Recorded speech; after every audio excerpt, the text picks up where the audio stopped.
Welcome back to Chapter 4 of Spy School, written by Stuart Gibbs, and our publisher is Simon & Schuster. Chapter 4 is called Intimidation. Ooh. And this takes place at the Armistead dormitory, January 16th at 1750 hours, so at 5:50. Here we go. Moving from home to a boarding school where I didn't know anyone would have been difficult under normal circumstances. After my frightening and humiliating initiation, however, it was traumatic. I was tempted to head right for the phone to call my parents and ask them to pick me up, but I realized a few things. Number 1, the SACSA exam was probably designed to weed people out. Being a spy isn't going to be all good times and glory. If I can't handle a fake life or death scenario, how could I ever expect to handle a real one? 2, if I hadn't made a very good impression on Erica, I hadn't made a very good impression on Erica, but if I left, that would be the only impression I'd ever make on her. If I stuck around, at least I would have a chance to recover. 3, things couldn't possibly get worse. Therefore, they had to get better. So I decided to stick it out at spy school for at least a little while longer. Immediately after being dressed down by the principal and blown off by Erica, I found my belongings piled in a slightly damp heap in the hallway outside the office with an orientation packet balanced atop them. Inside was my class schedule, a map of the campus with directions to my room, and a pamphlet detailing emergency procedures for everything ranging from poisoning to nerve gas attacks. Wow. My room was on the top floor of the Armistead dormitory. All first years were sequestered up there. I originally presumed that this might be nice, having a room up on the top with a view, but this, like 100% of my assumptions about spy school, turned out to be wrong. The top floor is basically an attic that had been haphazardly divvied into cramped little spaces. Our dog got more space when we boarded him on vacation.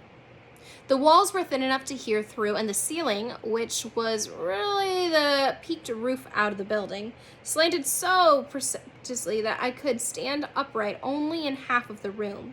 There was a small dormer window set to slant, which let in a tiny bit of light and a staggering amount of cold air. Apparently, it had been weatherproofed during the Kennedy administration. The furniture was Army surplus circa World War II.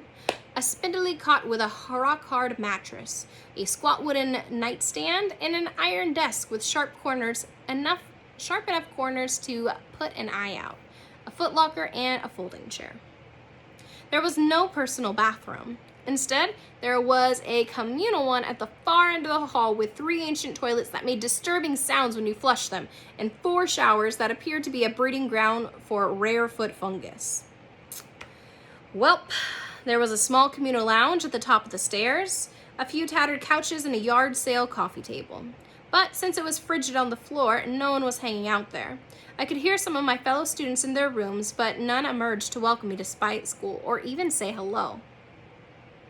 While I am packed in a tiny room, my phone buzzed. It was a text from Mike. "How's loser science school?" It was supposed to be a joke, but it made me feel lousy somehow. Lousy and lonely. "Awesome," I wrote back. The great thing about texting is no one can ever tell when you're lying. Someone knocked on my door. I jumped, startled. Most days I probably wouldn't have, but I was just a bit skittish after my initiation. I crept to the door and peered through the tiny peephole. The kid in the hall looked as though he had stepped off of the cover of a glossy magazine. He was several years older than me, well past his awkward teenage phase. He had perfectly brown hair, a chiseled jaw, and broad shoulders. He wore an expensive sports coat over an even more expensive sweater. If you'd asked me to design the prototypical spy to be, I would have drawn him. He waved at the peephole knowingly. "Just open the door, Ben. I know you're in there." I reached for the doorknob and paused, wondering if this was another test. "It's not a test," the guy from outside the door said. "If I wanted to hurt you, I would have kicked the door open in 30 seconds. I'm just the welcome wagon." I opened the door. The kid breezed in, flashing an acre of teeth as he grinned. "Still shaky after your SAC essays, huh?" "I get it, I was too. But you got nothing to worry about from me." He extended a friendly hand. "Chip Stratcher, nice to meet you." I shook it, pleased to finally meet someone friendly. "Ben Ripley. but I guess you already knew that. Chip laughed. Yeah, every student gets full dossiers on all the new meat. Yours was better than most, though. It was? Absolutely, especially those cryptography skills.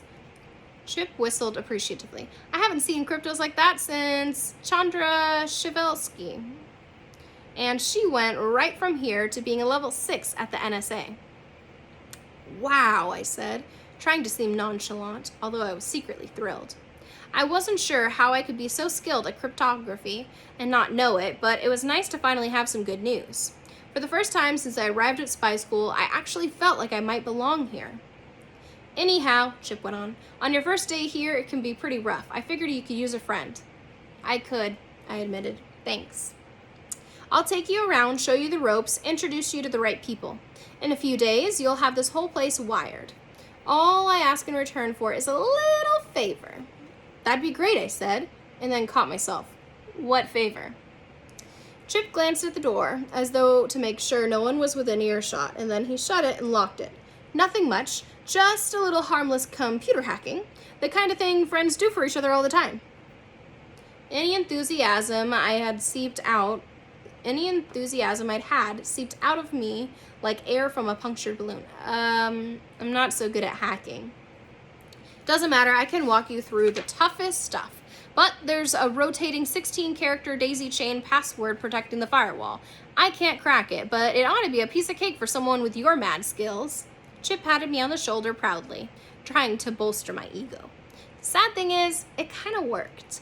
I already knew this guy was trouble, and yet somehow I still wanted his approval. What computer would this be? Just the computer's mainframe, the school's mainframe. There's some classified information I need to get off of it for a class. What kind of information? Chip's face clouded. What's with all the questions? I'm trying to be a friend here, and you're giving me the 3rd degree. Sorry, but I just got here. I don't want to do something that's going to get me in trouble. You know what'll really get you in trouble? Making me an enemy rather than a friend. Because I can be a real good friend or a real bad enemy. Chip's muscles tensed, straining the seams of his sports coat. I gulped. This was unbelievable.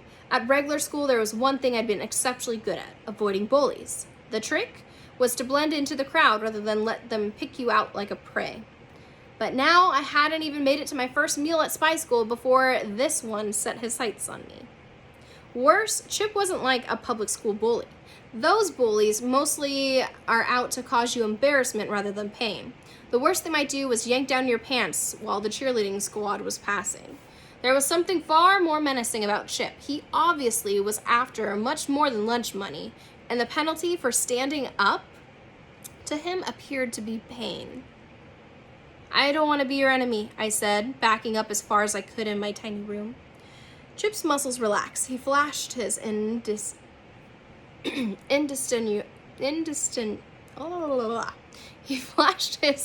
disingenuous smile. Good to hear. Let's get to it. He ushered me toward the door. I stayed put. You want to do this now? I haven't even unpacked. Exactly. No one would ever expect you to do something like this yet. Plus, everyone will be in the dining hall.